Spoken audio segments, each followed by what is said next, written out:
et bienvenue sur ma chaîne Uniformation. Bon, on va pas se mentir, Excel peut sembler un peu casse-tête au premier abord avec toutes ces options, mais en réalité c'est juste parce qu'il aime nous offrir un tas de façons différentes de faire la même chose. Dans cette vidéo, je vais vous montrer les bases de l'interface Excel. Allez, on commence avec la barre d'outils d'accès rapide. Cette barre est un véritable atout pour faciliter l'accès à nos fonctionnalités préférées. C'est une petite merveille qui se trouve juste au-dessus du ruban. Elle nous permet d'accéder à nos commandes préférées et le meilleur dans tout ça, c'est que nous pouvons la personnaliser comme bon nous semble. C'est comme avoir notre propre boîte à outils, super cool. Fini les prises de tête pour trouver ce dont on a besoin, on gagne un temps précieux. Comme vous l'avez remarqué, je n'ai pas hésité à personnaliser ma barre d'outils selon mes besoins. Oh là là, je n'ai vraiment pas fait dans la demi-mesure. Attention, j'ai dû supprimer quelques boutons pour ne pas vous choquer. Alors, comment supprimer, ajouter et personnaliser votre barre d'outils? Pour ajouter un bouton d'accès rapide, c'est ultra simple. Repère la barre d'outils d'accès rapide. Elle se trouve juste au-dessus du ruban. Normalement, il y a déjà quelques boutons à la base, comme retour en arrière, imprimer, etc. Donc, cliquons sur la petite flèche déroulante située à droite de la barre d'outils rapide. Cela ouvrira un menu contextuel. Dans ce menu contextuel, nous trouverons plusieurs commandes prédéfinies disponibles, peut-être ajoutées à la barre d'outils. Si vous voulez le supprimer de la barre, il suffit juste de cliquer une deuxième fois. Donc, ça, on revient, il n'y a plus. On le remet, il est là. Donc là, on peut ajouter un ordre croissant, ordre croissant. Donc là, en fait, j'ai activé tous les raccourcis qui existent par défaut. Si jamais les commandes prédéfinies ne sont pas à la hauteur de nos attentes, pas de panique. On peut juste cliquer sur Autre commande dans le menu et là, la folie. Une fenêtre s'ouvre et on est submergé par une pléthore de commandes disponibles. Nous pouvons y accéder aussi en allant dans Fichier, Options et barre d'outils rapide, d'accès rapide. Dans la liste de gauche, nous trouvons les commandes disponibles, toutes les commandes disponibles d'Excel, qui sont organisées selon les onglets, ou bien on peut aussi le faire par les commandes les plus courantes. Maintenant, le moment où ça devient vraiment intéressant, dans la liste gauche, on trouve toutes les commandes disponibles. On choisit une catégorie qui nous parle et ensuite on sélectionne les commandes individuelles de notre barre d'outils. On est en train de créer notre propre cocktail de boutons. Une fois que nous avons choisi, donc en choisissant par exemple exposant, et je n'ai qu'à faire ajouter ou supprimer si j'ai envie de le supprimer. Donc, je l'ajoute. Voilà, il existe déjà. Donc, le format de la cellule, j'ajoute. Voilà. Une fois que nous avons ajouté toutes les commandes souhaitées, on clique sur OK. Et puis voilà, vous voyez, c'est le bouton que je viens de rajouter. C'est le format de la cellule. Maintenant que nous avons ajouté tous les boutons sélectionnés à notre barre d'accès, nous pouvons désormais accéder rapidement à ces commandes, essentiellement en un clic, ce qui améliore notre efficacité. Et enfin, il y a deux astuces concernant la barre d'outils d'accès rapide que je vous dévoilerai à la fin de cette vidéo. Donc restez avec nous. Passons au gros arsenal qui est le ruban, celui que vous voyez ici. Le fonctionnement du ruban est organisé par thème et se trouve ici. Ce menu regroupe toutes les fonctionnalités principales à portée d'un clic, organisées par thème et par groupe. Le ruban est constitué de plusieurs onglets qui donnent accès aux commandes les plus pertinentes. Dans chaque onglet, les commandes sont regroupées dans différentes catégories appelées groupes. Les onglets par défaut sont les suivants: Fichier, Accueil, Insertion, Mise en page, Formule, Données, Révision, Affichage et Aide. Bien sûr, on pourra ajouter autant d'onglets que nous souhaitons. Pour les onglets développeurs et acrobates et pivots, ce sont des onglets que vous n'allez pas trouver par défaut quand vous ferez votre Excel. Ce sont des onglets que moi-même j'ai rajoutés. J'en ai rajouté même d'autres que j'ai créés moi-même. Donc dans la fin de la vidéo, je vous montrerai comment créer un nouvel onglet et des onglets qui existent déjà et que vous pouvez activer. Ou même carrément supprimer un onglet. Le premier onglet qui se présente devant nous est l'onglet Fichier.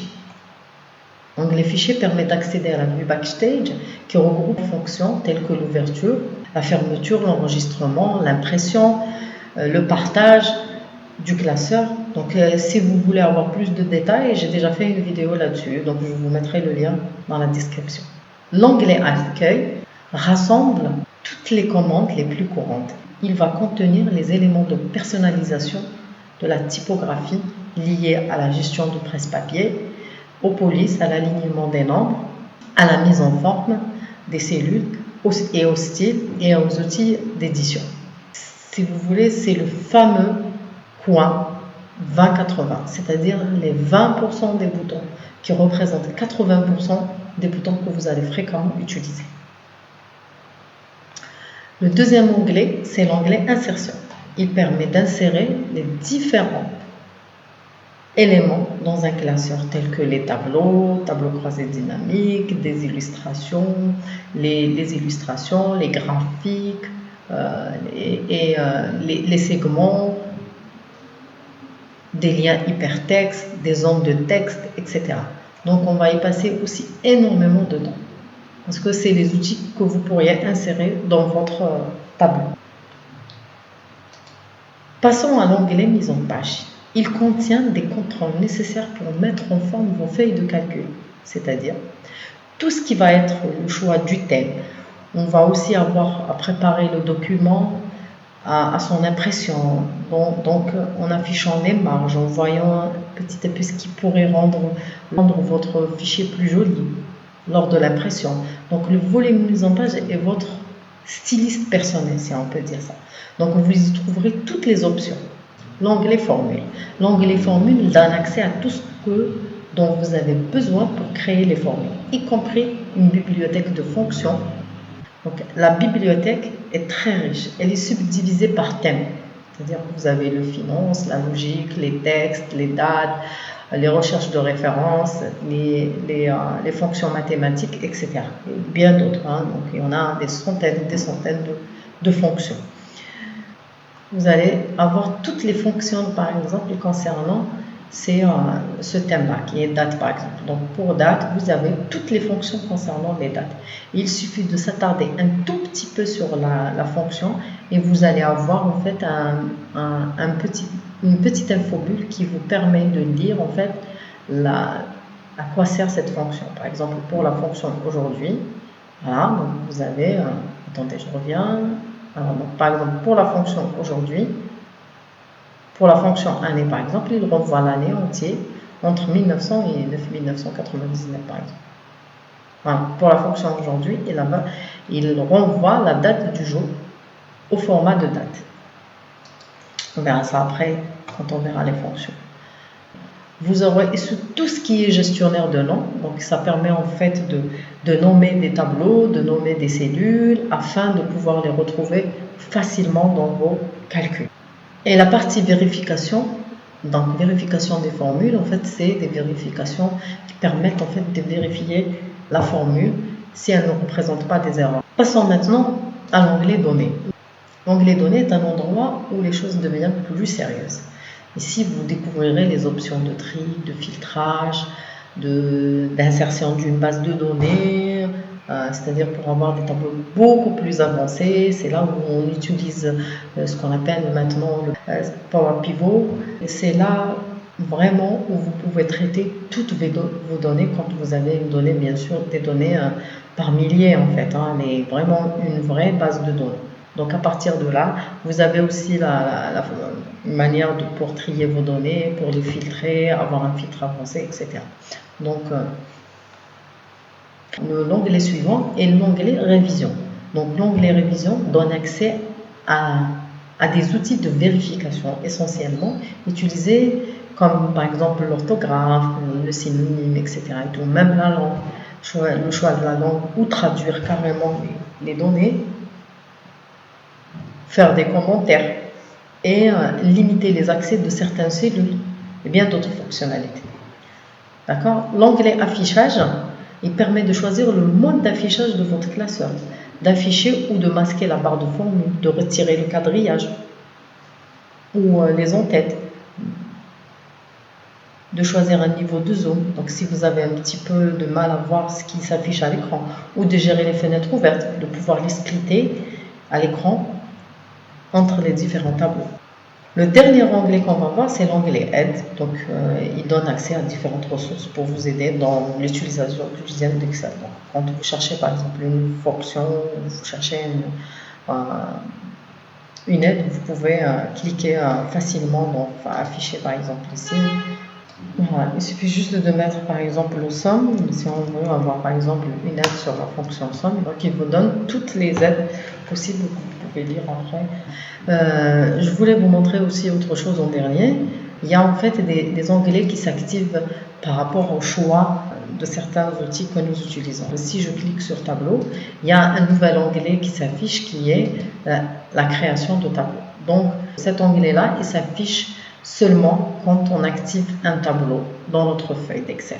Donc, vous voyez bien, donc on a en fait toutes les fonctionnalités qui sont liées à un tableau, c'est-à-dire par exemple nommer un tableau, supprimer les doublons, exporter un tableau et même le style de tableau. Donc, choisir par exemple un autre style de tableau. Nous avons aussi, en cliquant aussi sur Images, vous avez aussi un autre onglet qui est en rapport avec l'image, c'est-à-dire que je peux modifier la forme, je peux lui donner d'autres couleurs, le remplissage, donc choisir le remplissage, même par rapport à l'écriture, avancer ou reculer, donc tout ce qui est organisation de quand on a plusieurs images, donc tout ça aussi c'est lié à l'image. Vous avez aussi pour le graphe, vous voyez, donc on a la création du graphique et la mise en forme aussi du graphique. Vous avez aussi pour les équations, vous voyez, donc si je clique sur l'équation, vous avez tout ce qui est en rapport aux outils qui sont relatifs aux équations mathématiques. Donc voilà en grosso modo tous les onglets qui existent dans la feuille Excel. Maintenant que nous avons passé en vue les différents menus, passons aux deux barres qui restent, c'est la barre de formule et la barre d'état. Comme je disais, nous allons parler de deux barres méconnues, la barre de formule et la barre d'état.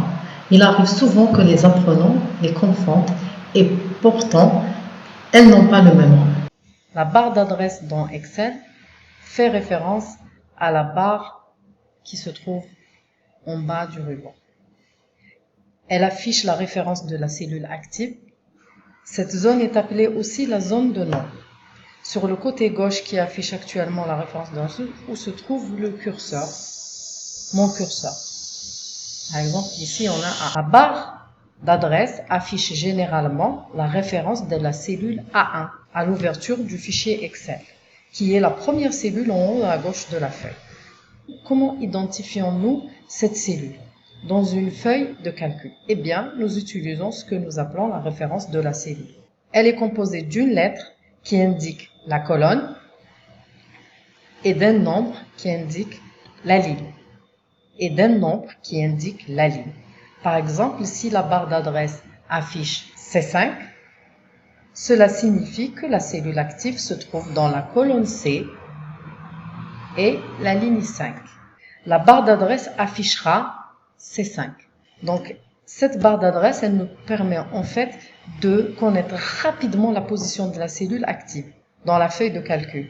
Donc, nous pouvons voir ici dans la zone de nom, peu importe où je clique sur la feuille, la cellule possède une seule et unique référence, la zone de nom. La référence de la cellule sont très importantes. Nous les utiliserons tout le temps, notamment lorsque nous travaillerons avec les formules. Quant à la barre de formule, qui se trouve juste à côté de la barre d'adresse, elle est utilisée pour afficher, éditer et créer des formules dans Excel. Lorsque nous saisissons une formule dans une cellule, celle-ci apparaît également dans la barre de formule. Nous pouvons utiliser la barre de formule pour modifier ou ajuster la formule existante ou pour créer une nouvelle formule. Elle affiche le contenu de la cellule active, donc qu'il s'agisse d'une valeur, d'un texte ou d'une formule. La barre de formule est un outil puissant dans Excel car elle nous permet de créer des calculs complexes en utilisant les fonctions intégrées, des références, des cellules et des opérateurs mathématiques. Nous pouvons aussi agrandir cette barre de formule pour nous permettre en fait de lire des fonctions qui s'avèrent un peu plus longues et complexes. D'accord? Nous avons aussi juste à gauche le signe FX qui nous permet en fait d'insérer une fonction, d'avoir un assistant. On trouve FX où se trouve une boîte de dialecte qui nous permet de nous assister pour créer la fonction que nous souhaitons. Revenons maintenant à la dernière barre qui est la barre d'état. La barre d'état est située en bas de la fenêtre d'Excel. Elle s'étend sur toute la largeur. Elle affiche les informations importantes sur le classeur et les actions en cours. L'une des informations les plus courantes affichées est la somme. En sélectionnant la plage de cellules, par exemple, elle nous affiche et la somme, et le maximum, le minimum et le nombre de cellules non vides, ainsi que la moyenne. Ces informations-là, bien sûr, nous pouvons avoir encore plus de détails en cliquant sur le bouton droit et en choisissant d'autres informations qui nous semblent utiles pour pouvoir les afficher. Elle affiche aussi le pourcentage et le zoom actuel, ce qui nous permet de savoir à quel niveau nous avons agrandi ou réduit la taille de notre. Nous avons aussi des raccourcis pratiques pour passer le classeur Excel en mode normal ou en mode page ou en mode aperçu de saut de page. Voilà, c'est fini pour toutes les barres que Excel possède. Nous aurons l'occasion de les voir en détail, chacune des fonctions et des paramètres de toutes ces barres. Mais pour le moment, passons aux astuces que je vous ai promis au début de cette vidéo.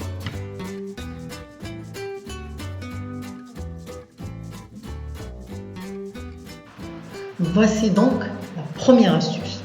Comme je vous ai montré tout à l'heure, pour ajouter un bouton dans la barre d'outils accès rapide, il faut y aller dans le petit bouton qui est là et aller autre commande et puis aller chercher le bouton qui vous convient et le rajouter dans la barre. Sauf qu'il y a une méthode beaucoup plus simple. Imaginez que vous souhaitez ajouter par exemple un bouton dans la mise en page. Admettons les marges par exemple. Donc, il suffit juste que j'appuie sur le bouton droit et je fais ajouter dans l'accès rapide. Et voilà, le bouton apparaît. Nous allons encore ajouter quelques boutons. Par exemple, j'ajoute par exemple le gramme. Voilà. Il doit y être, il est là. C'est pour ça qu'il ne l'a pas accepté. Donc j'ajoute par exemple, il y est aussi. Quand je clique, vous voyez, quand je clique ici et que c'est grisé, ça veut dire qu'il existe déjà. Je rajoute par exemple la taille. Ajouter à la taille. La couleur. Ainsi, vous pouvez personnaliser votre barre d'outils avec facilité et en un clic.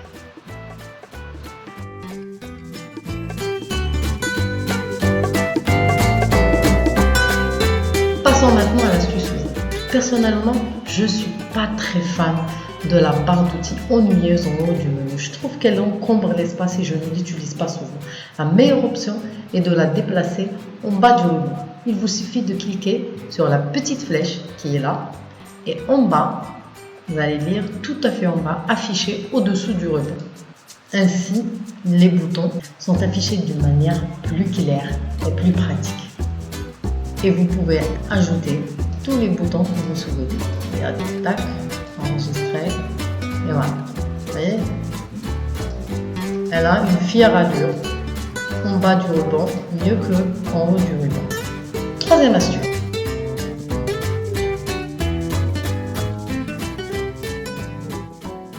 Nous allons découvrir comment ajouter et supprimer des onglets maintenant. Comme vous voyez dans mon Excel à moi, j'ai déjà 2 onglets en plus. Nous allons découvrir comment ajouter ou supprimer ces onglets. Pour cela, vous avez 2 options. Soit vous faites un clic droit, vous allez donc personnaliser le ruban. Donc, cette fenêtre s'ouvre, ou bien aller dans Fichier, Options et personnaliser le ruban. Comme moi par exemple, je vais supprimer par exemple Power Pivot et Acrobat. Et je fais OK. Là, vous voyez bien que mes 2 onglets ont été supprimés. Je reviens, personnaliser. Donc si je veux les reprendre, voilà. Même répondre développeur aussi. Et voilà, mes 3 onglets sont revenus à leur place.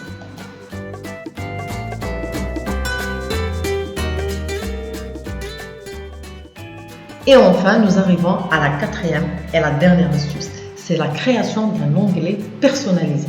Toujours en utilisant le bouton droit dans le menu contextuel, je fais personnaliser et je vais ajouter un nouvel onglet. Donc là, vous avez le bouton nouvel onglet. Donc, il m'ajoute un nouveau onglet. Je fais renommer. Donc, je le renomme. Je mets par exemple mon onglet. Voilà, et je fais OK. Et je peux même créer des groupes personnalisés, comme pour les groupes d'Excel.